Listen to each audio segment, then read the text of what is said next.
نحن قبائل صدر التاريخ، بل يريدوا إهانة اليمنيين، بل يريدوا أكل اليمنيين واستضعافهم.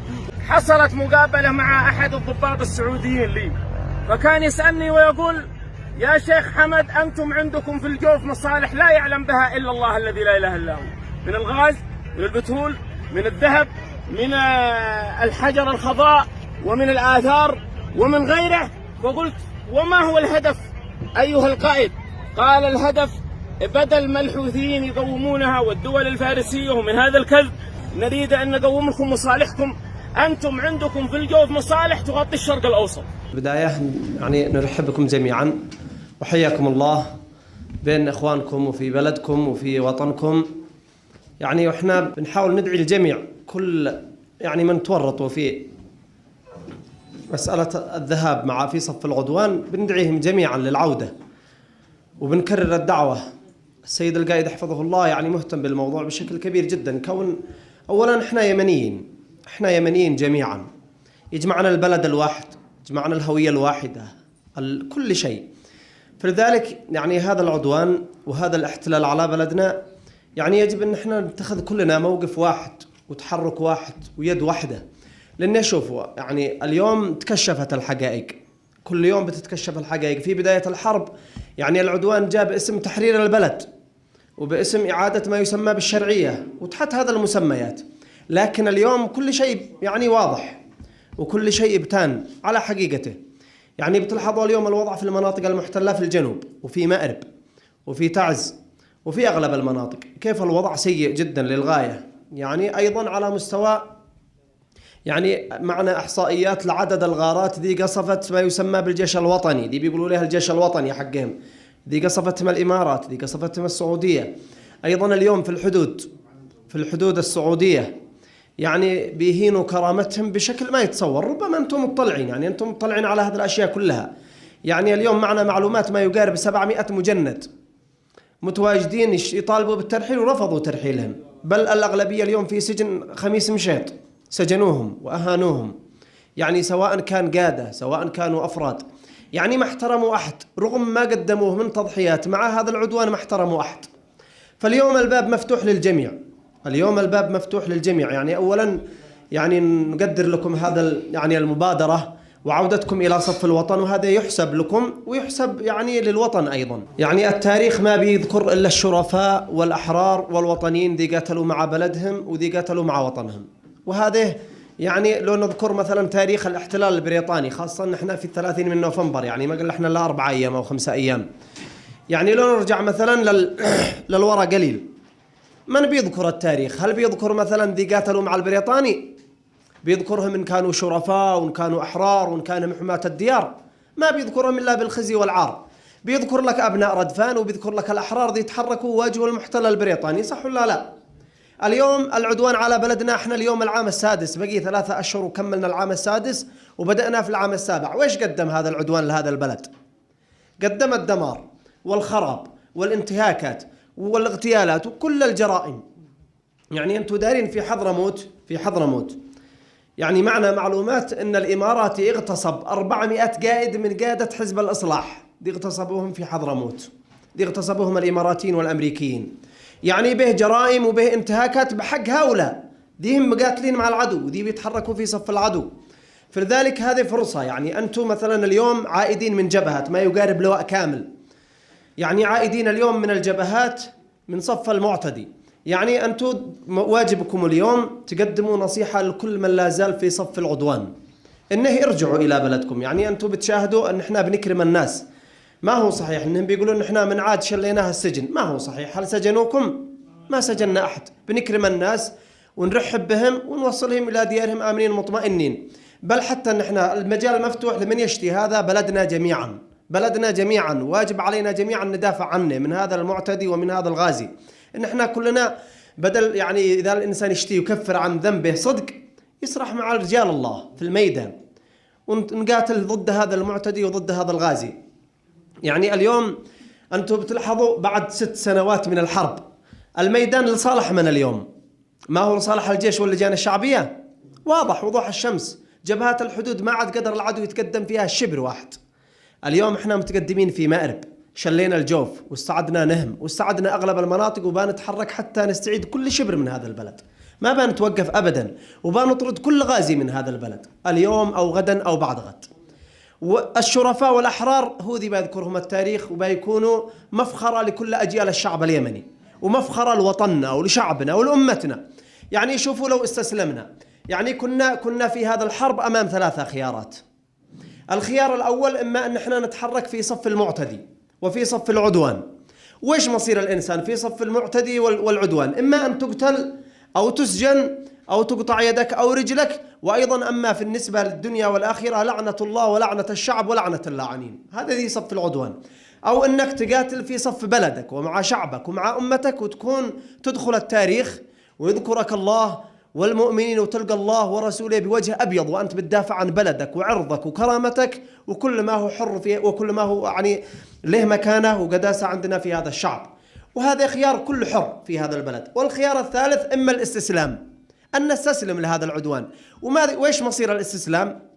مصير الاستسلام بيذلونا، بيستعبدونا، بيهينوا كرامتنا، بيفعلوا بنا كل أنواع الجرائم. يعني أنتم بتلاحظوا اليوم يعني عدد الشهداء والجرحى من المدنيين ما يقارب 50,000 مدني. ذي قتلوا يعني ذي استشهدوا وجرحوا من غارة الطيران، من قصفهم في البيوت ومن قصفوا وهم يعني نائمين، ومن قصفوا في يعني في صلاة العزاء، ومن قصفوا في الأسواق. يعني عدوان ما ترك شيء في هذا الشعب، دمر الأخضر واليابس ودمر كل شيء في هذا الشعب. يعني لو كانوا رجال وكانوا فعلا يعني هدفهم بناء اليمن مثل ما بيقولون انهم واجهونا في الجبهات ويقدموا من عدن ومن المناطق المحتلة نموذج، ما كان المفترض انهم يقدموا نموذج انهم فعلا اتوا لبناء اليمن وبناء البلد. اليوم احنا يعني رئيس المجلس السياسي الأعلى والسيد القائد يحفظه الله بيواصل دعوته لكل المغرر بهم ولكل من لا زالوا يعني مخدوعين في صف الباطل وفي صف العدوان انهم يعودوا للبلد. اليوم هذه مبادرة كبيرة منكم، يعني ما يقارب لواء كامل عاد إلى حضن الوطن خلال هذا ال3 الأيام أو ال4 أيام الماضية. هذا إنجاز كبير، يعني بينهم قادة ألوية وبينهم قادة كتائب وبينهم أركانات. هذا إنجاز يعني ويحسب لكم حساب كبير. ونشتي أيضا يعني ما يكون مثلا احنا ما بنغصب أحد، لكن من العائدين هناك يعني مبادرة إنهم بنشكل ألوية من العائدين لمن أراد للدفاع عن هذا البلد والدفاع عن هذا الوطن والتحرك في جبهات العزة والكرامة. ما لم أنا بقول لكم من الآن، أما الجبهات فيها من فيها وفيها رجال الله يعني ما يكفيها وزيادة، يعني ما لا يفهموا أن الهدف أن احنا فارحين بواحد يعود نشلها الجبهة، لا، من يشتي يعني دافع وطني ودافع شخصي هو من نفسه ويتحرك مع الله وفي سبيل الله ودفاعا عن هذا البلد. ما لما احنا غاصبين أحد، ما بنغصب أحد، يعني ما بقي إلا دول المغرر بهم ذي عادهم في مارب أنهم يرجعوا، ذي عاد في الحدود يرجعوا يستغلوا العفو العام. يعني لأن ما بيجلس العفو العام مفتوح دائم، ما بيكون سقف العفو العام بنخليه مفتوح دائم الله الأبد، لا، هي الفترة محدودة وبيتغلق باب العفو العام وفي الأخير بيلاقي كل واحد مصيره وكل واحد بيلاقي حسابه. يعني شوفوا اليوم معنا إحصائيات من جبهات الحدود للآلاف ممن قتلوا في صف العدوان في الحدود، جثثهم لا زالت مرمية في الحدود، يعني ولا بيدفنوا وين؟ في صحراء ميدي، ولا بيدفنوهم في البقع، ولا في نجران بيدفنوهم، ما بترجع حتى الجثث إلى الأهل وإلى الأسر. يعني بيهينوا الجنود اليمنيين هناك. يعني احنا بنعتبره ارتزاق بكل ما تعنيه الكلمة، إن واحد بيصير يقاتل حتى ما عاد مقاتل في اليمن، بيقاتل على حد السعودي. يعني تخيلوا أن المقاتل اليمني في الحدود يعني بيعتبر خط الدفاع الأول، والمقاتل السوداني خط الدفاع الثاني، والجيش السعودي وين؟ ما عاد إلا خط الدفاع الثالث. إذا نشتي نقتل سعوديين ما بلا نقوم بعمليات خاصة نقتل سعوديين، بيكون الضحية من؟ يمني، يقتل يمني للأسف الشديد، ودماء يمنية تقتل على الحدود. وإحنا بنوجه من خلالكم وعبركم دعوتنا من جديد لكل المخدوعين في صف العدوان أنهم يعودوا إلى صف الوطن ويستغلوا العفو العام، وعليهم العودة إلى جادة الصواب، فيستغلوا الآن العفو ويرجعوا إلى الوطن. ويعني خاصة قادة الألوية ذيهم موجودين يتواصلوا مع أفرادهم ذي كانهم هناك، عليهم بالعودة. وأيضا أنتم زملائكم ذي كانهم موجودين عليهم العودة.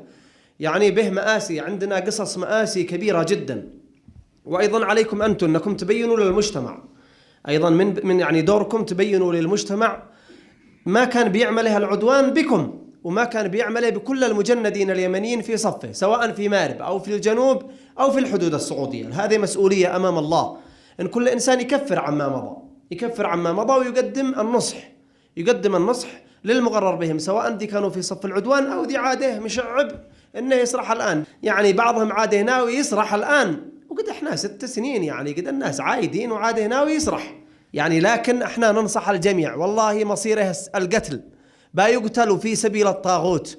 خاصة اليوم تكشفت الحقائق، اليوم الإماراتي ما هو طبع اليوم مع الصهاينة، والسعودي ما هو مطبعين اليوم. يعني ذي بيقاتل مع السعودي وذي بيقاتل اليوم مع الإماراتي، بيقاتل مع إسرائيل. كان احنا بنقول للناس منذ بداية الحرب هذا عدوان أمريكي إسرائيلي، قال وين أمريكا وين إسرائيل؟ أما اليوم واضح وضوح الشمس، ذي بيقاتل مع السعودي والإماراتي، اليوم بيقاتل مع أمريكا وإسرائيل علنا. كذا أنتم بتشاهدوا مطبعين علنا، وباعوا القضية الفلسطينية وباعوا الكرامة وباعوا الأرض وباعوا العرض وباعوا كل شيء. اليوم المهرة وحضرموت وأيضا سقطرى اليوم بيسلموها للبريطاني وللأمريكي وللصهيوني علنا. فلذلك مسؤوليتنا احنا وياكم جميعا، نحن نوضح ونحن نبين للجميع عن ما بيحدث في هذا البلد وعن ما بيجري في هذا الاحتلال. وأيضا أنتم دارين يعني حتى على مستوى الرواتب، بعضهم قال له 9 أشهر ما استلم رواتب عند العدو، صح ولا لا؟ ما استلموا شيء، يعني بيضحكوا على الناس باسم الراتب وباسم مدري ويش وباسم، ما سلموا لهم شيء. في الأخير بين إذا سلموا راتب بيسلموك في الجبهة بعد ما تزحف، بعضهم ما عاد بيستلم راتبه بيقتل. يعني احنا مطلعين على الوضع في الحدود، ما بيرضوا يسلموا الا وهو في الجبهه، بعد ما يشل يقولوا هذا كتبه ولا ذاك الجبل اطلعوا شله واحنا نسلمك راتبك. يعني واضح وضوح الشمس، تقتل علنا. فلذلك يعني هذه نعمة عليكم ان انتم يعني عدتوا للحقيقة وعرفتوا الحق وعرفوا الناس الواقع ورجعوا الى بلدهم والى ديارهم. لكن عاد مسؤوليتكم ان انتم تنادوا الباقي ذي عادهم في صف العدوان. اليوم بفضل الله العائدين كثير، يعني بعض الايام بيصل 100 عائد الى 200 عائد يوميا بيصلوا الى صف الوطن، وهذه نعمة كبيرة جدا. يعني انتم الان تشكلوا قوام لواء كامل عاد خلال هذا ال3 ايام الماضية، فهذه نعمة كبيرة. نسأل الله ان يوفقنا واياكم